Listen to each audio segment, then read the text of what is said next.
这个日子硬是分得快，又是一年一度的元宵节。就这东西，南方人叫吃汤圆，北方人叫吃元宵。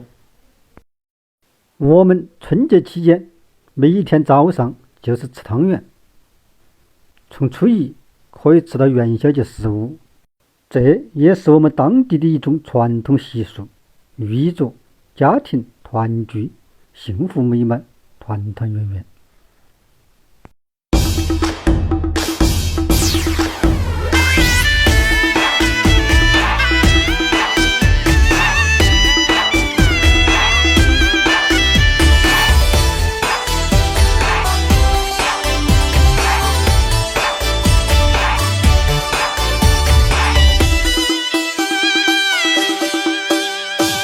元宵節食湯圓，家家戶戶慶團圓。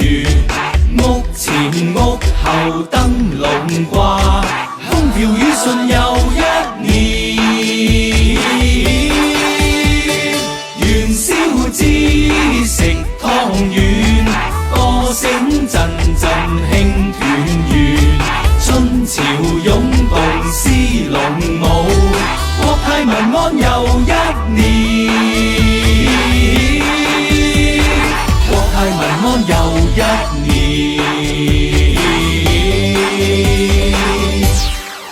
你看那今晚嘅月光格外圓，煙花璀璨不夜天，小康社會向前邁，人間處處充滿溫暖。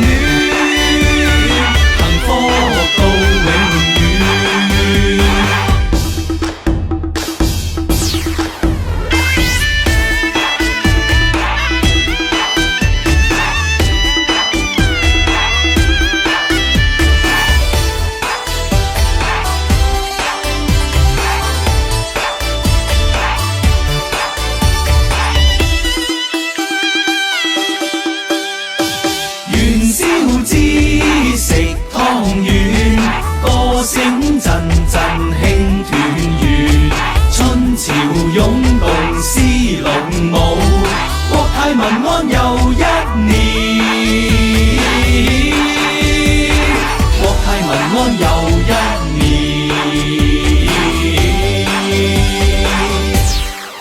你看那今晚嘅月光格外圓，煙花璀璨不夜天，小康社會向前邁，人間處處充滿溫暖，幸福到永遠。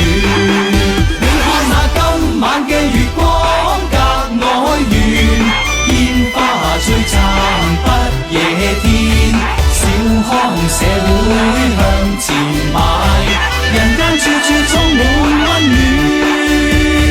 幸福到永遠，幸福到永遠。